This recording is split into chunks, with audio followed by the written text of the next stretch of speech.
The odds of me coming into the rocket business, not knowing anything about rockets, not having ever built anything, I would have to be insane if I thought the odds were in my favor. Why even begin? When something is important enough, you do it even if the odds are not in your favor. I gave basically both SpaceX and Tesla from the beginning a probability of less than 10% of likely to succeed.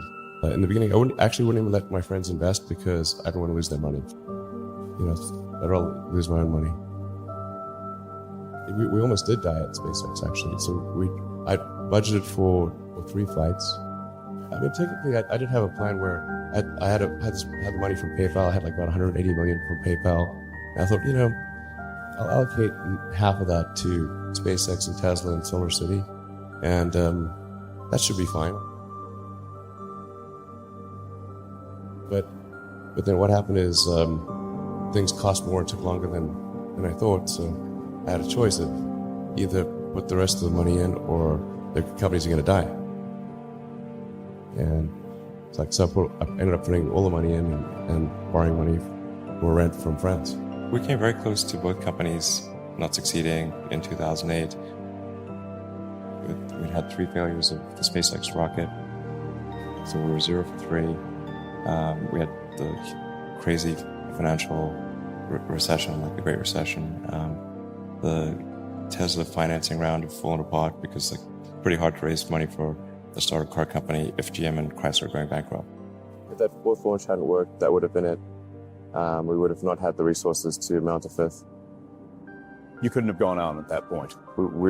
Yes, death would have been, I think, inevitable because we did not have the resources to mount a 5th launch. I tried very hard to get the right expertise in for SpaceX.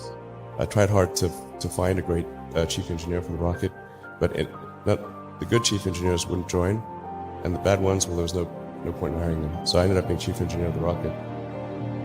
So if I could have found somebody better, then we would have maybe had less than 3 failures. I think successful entrepreneurs probably come in all sizes, shapes, and flavors. An obsessive nature with respect to the quality of the product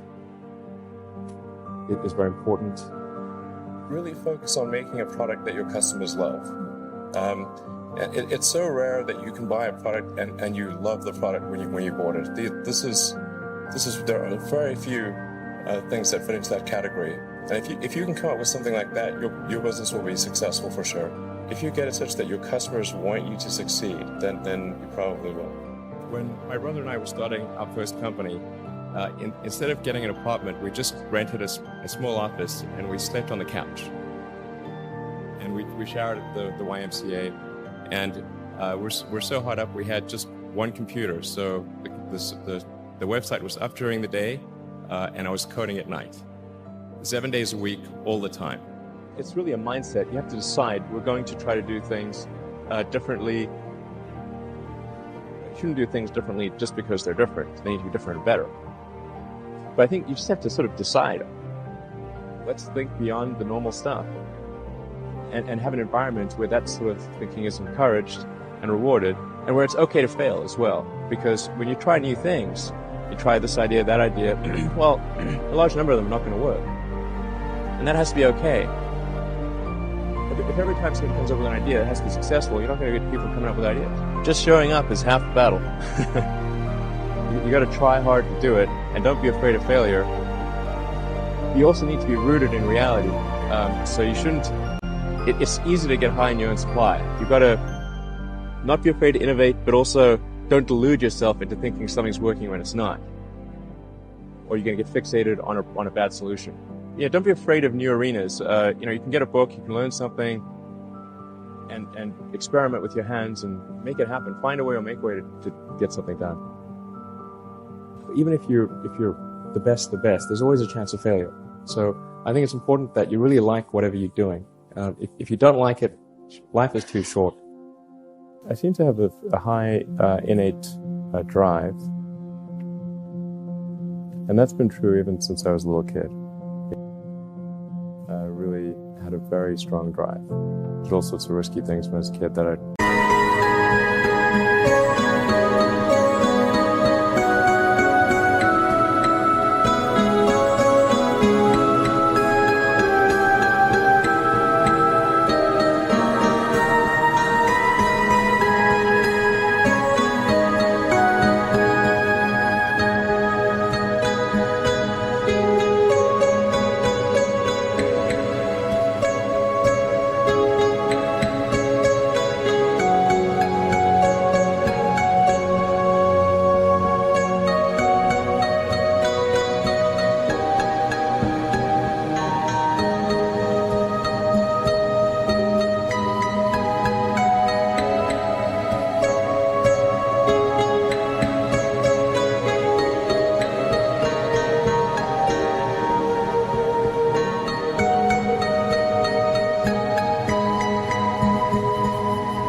why did I do those things? They're crazy. One of the things that I remember most from my childhood is I was, I think, 6 or something, maybe around that age. I was just learning to read, basically. And I was grounded one afternoon and prevented from going to play with my cousins who lived on the other side of town. And I disagreed with this, so I escaped from my nanny and walked across town. And I could barely read the road signs. So, I mean, in retrospect, this was obviously a very foolish thing to do because something terrible could have happened to me. I could have been kidnapped or run over or something like that. But I was so determined to go play with my cousins that I basically walked clear across the city, the capital city. My mom got really freaked out because she saw me just as I was getting to my cousin's house. She saw me walking along the sidewalk and flipped out because she didn't know how I got there. Then I saw her and I ran and climbed up a tree, and I wouldn't come down until they promised they wouldn't punish me and that I could play with my cousins. I think my sort of drive to get it done is somewhat disconnected from hope, enthusiasm, or anything else. I actually just don't care about hope or enthusiasm, motivation. I just give it.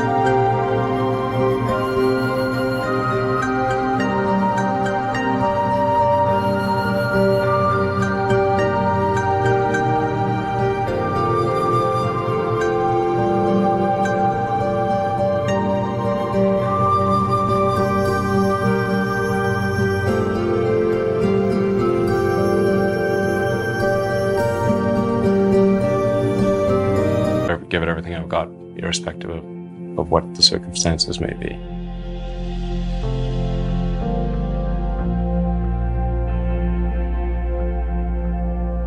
People tend to overweight risk on a personal level. It's one thing if you've got, a mortgage to pay and kids to support, and that if you were to deviate from your job, that, well, how are you going to feed your family and pay the rent? And okay, that's understandable. But let's say you're young and you're just coming out of college or coming out of high school or whatever. What do you risk? You're not going to starve. I mean, it's really certainly not in any kind of modern economy. It's so easy to earn enough money just to live somewhere and eat food. Very easy to do. So I don't know what are they afraid of? They're mostly afraid of failure, I think, or youth. But people should be less risk averse when there's not much at risk. It's the time to take risk. You don't have, you don't have kids. As you get older, your obligations increase. So and once you have a family, you start taking risk not just for yourself but for your family as well. It gets much harder to do things that might not work out.